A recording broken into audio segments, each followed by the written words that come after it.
L'hiver dernier, une femme de 78 ans a glissé en voulant atteindre sa boîte aux lettres et n'a pas pu se relever pendant 40 minutes. Lorsque les secours sont arrivés, sa température corporelle avait dangereusement baissé. Mais ce qui m'a le plus choqué en tant que médecin, c'est que le véritable dommage ne provenait pas de la chute elle-même, mais de ce qui s'est passé dans les premières minutes critiques qui ont suivi. Si vous avez plus de 60 ans ou si vous vous occupez d'une personne âgée, cliquez sur «J'aime» et abonnez-vous dès maintenant. Ces informations pourraient véritablement sauver une vie et je veux m'assurer qu'elles parviennent à tous ceux qui en ont besoin. Je m'adresse à vous aujourd'hui en tant que neurologue et médecin ayant passé des décennies à soigner des personnes âgées. Et je dois vous dire quelque chose que la plupart des gens n'apprennent que lorsqu'il est trop tard. Chaque année, plus d'un adulte de plus de 65 ans sur 4 fait une chute. La moitié d'entre eux ne retrouvent jamais complètement leur indépendance. Mais la plupart des dommages ne proviennent pas de l'impact. Ils proviennent de ce qui se passe ou ne se passe pas dans les minutes qui suivent. Lorsque vous heurtez le sol, votre corps ne se contente pas de souffrir. Il panique. Votre système nerveux déclenche ce qu'on appelle une immobilité tonique, un réflexe primitif qui bloque vos muscles et ralentit votre rythme cardiaque. C'est la même réaction que celle des animaux lorsqu'ils sont blessés.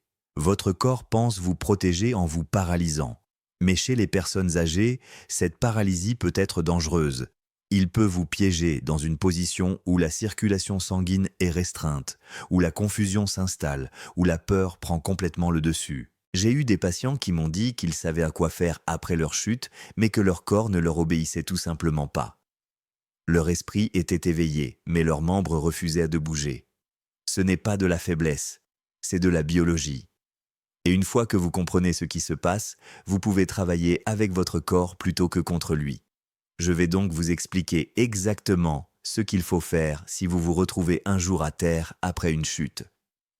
Ces 5 étapes sont utilisées par les secouristes et les kinésithérapeutes du monde entier, et elles sont conçues pour vous permettre de rester en sécurité, calme et maître de vous-même lorsque chaque seconde compte. La première chose à faire est de respirer.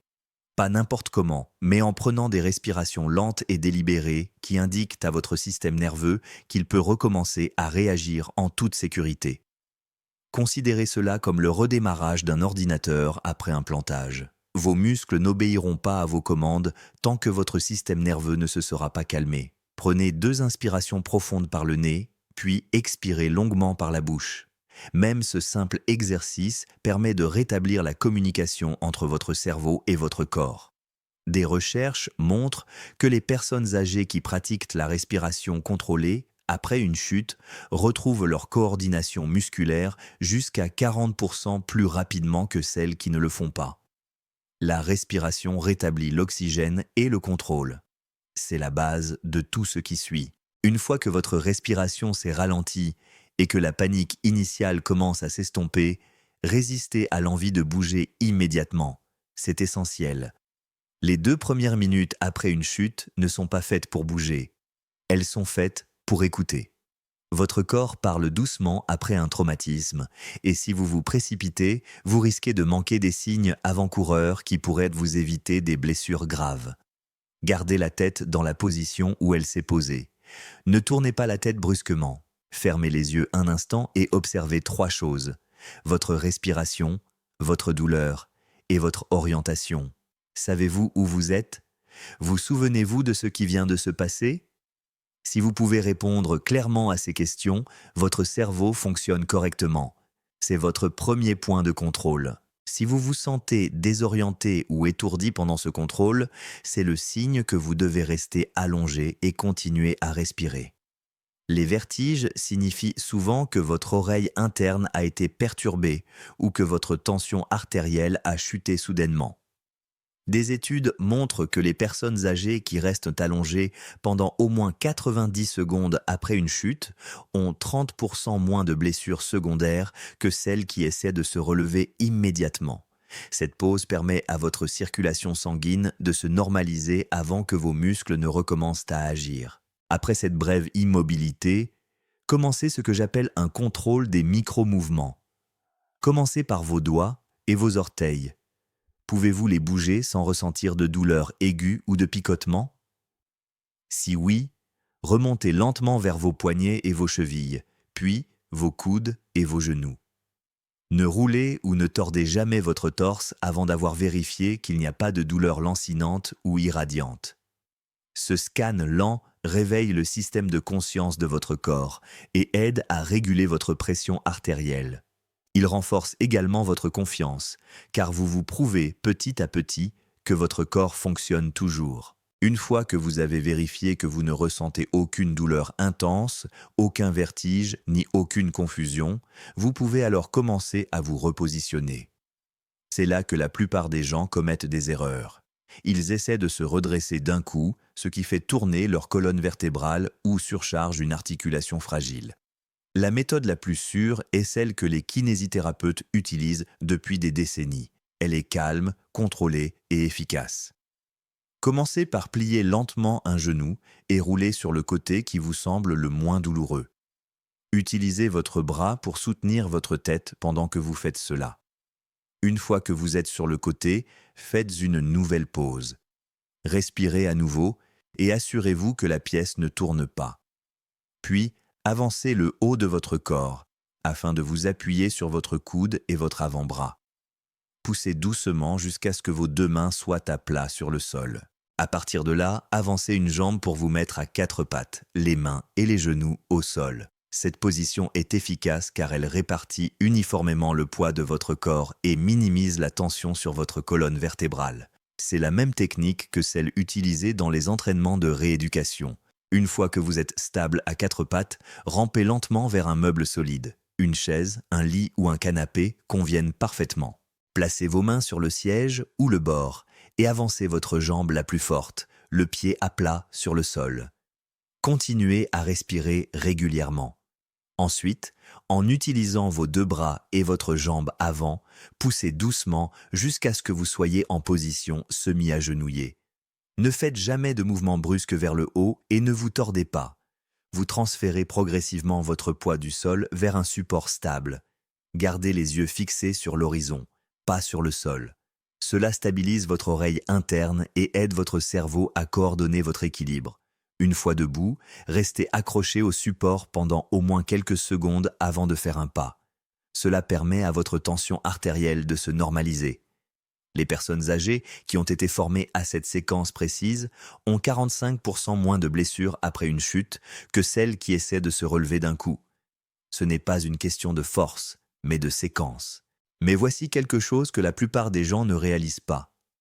Se relever n'est pas la ligne d'arrivée, c'est la moitié du chemin. Lorsque votre corps passe de la position allongée à la position debout, le sang redescend soudainement. Chez les personnes âgées, cela peut déclencher ce qu'on appelle une hypotension orthostatique, une chute brutale de la pression artérielle qui entraîne des vertiges, des nausées, voire une deuxième chute. Et comme l'adrénaline est encore élevée à cause du choc, beaucoup de gens ne ressentent les signes avant-coureurs que lorsqu'il est trop tard. Une fois que vous avez atteint une surface stable et que vous êtes debout, restez assis ou tenez-vous à quelque chose pendant 1 minute entière. Profitez de cette minute pour prendre 3 respirations profondes et toucher légèrement votre pouls, soit au niveau du poignet, soit au niveau du cou. Ne comptez pas, contentez-vous de sentir. Si votre rythme cardiaque vous semble irrégulier, rapide ou faible, restez assis et continuez à respirer jusqu'à ce qu'il se stabilise. C'est votre corps qui recalibre votre circulation sanguine. Si vous vous sentez étourdi ou instable à un moment donné, asseyez-vous immédiatement. Ne combattez jamais les vertiges en vous forçant à rester debout. S'asseoir ou s'allonger dans les 20 secondes qui suivent l'apparition des vertiges réduit le risque d'évanouissement de 70%. Cela donne à votre système cardiovasculaire le temps nécessaire pour rétablir l'équilibre. L'étape suivante consiste à s'hydrater. Une chute, en particulier si vous êtes resté au sol pendant plusieurs minutes, entraîne souvent une légère déshydratation. Les hormones du stress attirent l'eau vers vos muscles et l'éloignent de votre circulation sanguine. Buvez un petit verre d'eau, quelques gorgées à la fois. Cela suffit à rétablir votre tension artérielle et à réduire le risque de faiblesse retardée. La chaleur est également importante, surtout si vous êtes resté sur un sol froid. Le froid contracte vos vaisseaux sanguins et rend la récupération musculaire plus difficile. Une couverture chaude ou même un châle léger aide à rétablir la circulation sanguine et à calmer votre système nerveux. Si un membre de votre famille ou un voisin arrive pour vous aider, la priorité n'est pas de vous soulever ou de s'agiter autour de vous. Il s'agit de vous garder au chaud, hydraté et de vous faire parler. Parler à voix haute maintient votre cerveau actif et empêche la lente dérive vers la confusion qui suit parfois le choc. Une fois que vous avez fait tout cela, respirez, vérifiez si vous avez mal, bougez prudemment, vous asseoir en toute sécurité, boire de l'eau et rester au chaud, vous pouvez alors décider si des soins médicaux sont nécessaires.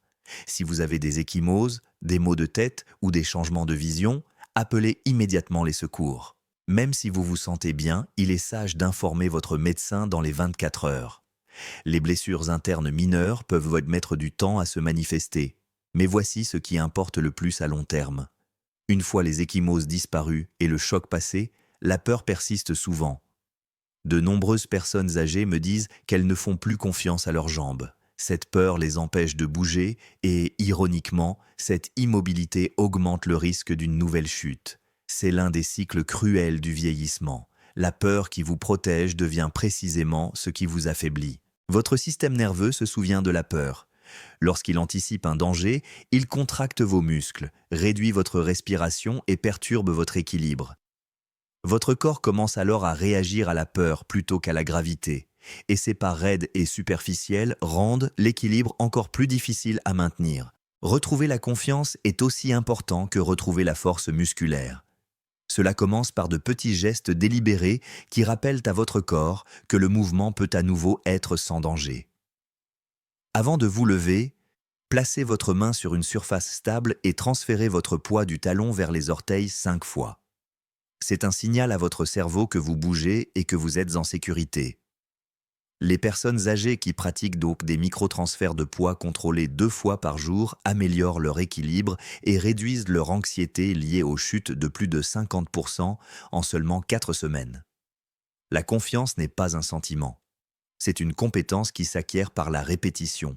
Je vais donc résumer tout cela pour vous. Si vous tombez, la première chose à faire est de respirer, pas de bouger. Une respiration lente et délibérée réinitialise votre système nerveux. Ensuite, évaluez soigneusement votre corps avant d'essayer de bouger. Utilisez la méthode « rouler et se relever » pour vous lever en toute sécurité sans forcer sur votre colonne vertébrale. Une fois debout, restez appuyé et hydraté pendant que votre tension artérielle se stabilise. Et dans les jours qui suivent, retrouvez votre confiance grâce à de petits mouvements intentionnels qui rééduquent votre équilibre et restaurent votre confiance en votre propre corps. À partir d'aujourd'hui, je veux que vous preniez une habitude simple. Avant de vous lever d'une chaise ou d'un lit, faites une pause de 3 secondes. Respirez profondément et déplacez doucement votre poids d'un côté à l'autre. Cela entraîne votre système nerveux à rester calme pendant les transitions et aide à prévenir les vertiges qui conduisent aux chutes. Si vous vivez seul, gardez une chaise ou un meuble solide à portée de main dans chaque pièce. Assurez-vous que votre téléphone est toujours chargé et à portée de main. Et si vous ne l'avez pas déjà fait, demandez à votre médecin de vous faire passer un test d'équilibre. De nombreuses chutes peuvent être évitées grâce à de petits changements dans les médicaments, les chaussures ou l'aménagement de votre maison. Vous avez toujours eu le pouvoir de vous relever. Vous n'êtes pas fragile. Vous êtes capable de vous adapter. Et chaque petit moment de conscience est un entraînement qui pourrait un jour vous sauver la vie.